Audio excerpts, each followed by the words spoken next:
गरीब पिता और उसकी कलेक्टर बेटी हिंदी कहानी। किसी ने बड़ी कमाल की बात कही है कि जो इंसान खुद के लिए जीता है उसका एक दिन मरण होता है, लेकिन जो इंसान दूसरों के लिए जीता है उसका हर दिन स्मरण होता है। ये कहानी है एक गरीब पिता और उसकी बेटी की। एक गरीब पिता अपनी बेटी के साथ शहर के एक बहुत महंगे होटल में पहुंचा।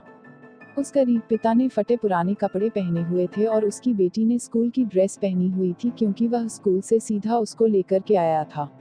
जब वो दोनों होटल के अंदर पहुंचे तो वेटर ने पूछा, सर आप क्या खाना पसंद करेंगे, अपना ऑर्डर बता दीजिए। उस बेटी के पिता ने कहा, मेरी बेटी के लिए एक प्लेट पाव भाजी लेकर के आ जाए। वेटर ने कहा, सर आप कुछ नहीं लेंगे, आपके लिए कुछ लेकर आऊं। उस गरीब पिता ने कहा, मेरे लिए कुछ नहीं लेकर आना, आज मेरी बेटी के लिए पार्टी है। मैंने अपनी बेटी से वादा किया था कि अगर तुम पूरे जिले में 10 टीएच क्लास में टॉप करोगी तो मैं आपको पार्टी दूंगा। सबसे महंगे होटल में मैं आपको पाव भाजी खिलाऊंगा, तो आप बस बच्ची के लिए ले आएं।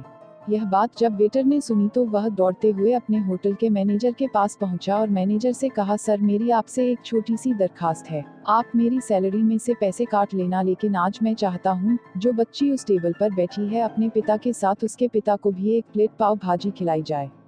उस बच्ची ने पूरे जिले में टॉप किया है सर, वो गरीब पिता है, ज्यादा पैसे नहीं होंगे इसलिए कह रहे हैं कि सिर्फ बच्ची के लिए ले आओ।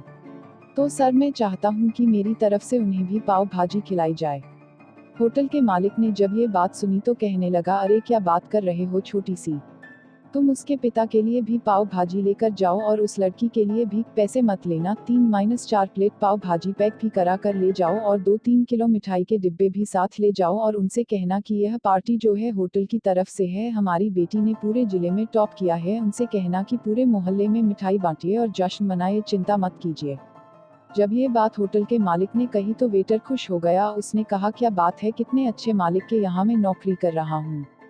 जब वेटर 3-4 प्लेट पाव भाजी लेकर पहुंचा तो यह देखकर लकड़ी के पिता चौंक गए और बोले, मैंने तो सिर्फ एक प्लेट ही पाव भाजी मंगाई थी, इन सबको लेने के लिए मेरे पास तो पैसे नहीं है।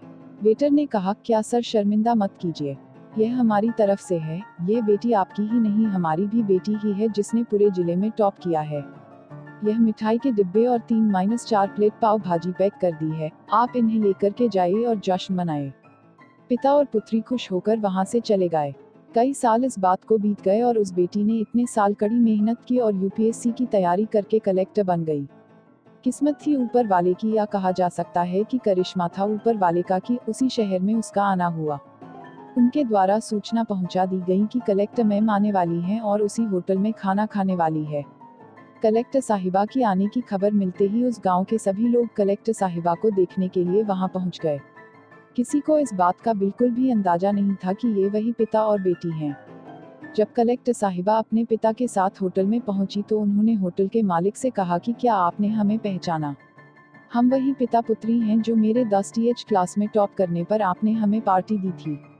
हम वही पिता पुत्री आज फिर से आए हैं, आज आपको और आपके पूरे स्टाफ को और पूरे गांव को पार्टी देने के लिए। आपने उस दिन गरीबी का साथ दिया, गरीबी का सम्मान किया।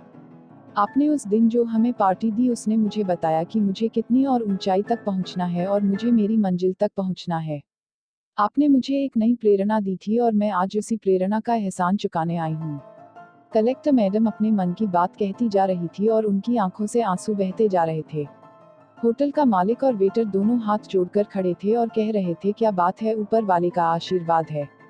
छोटी सी कहानी है लेकिन सिखाती है कि कभी भी किसी गरीब का मजाक मत उड़ाना और हो सके तो उसकी मदद करना, और अगर मदद ना कर सको तो मजाक मत उड़ाना, क्योंकि वो सब देख रहा है, बनना है तो उसकी नज़र में अच्छा बनिए।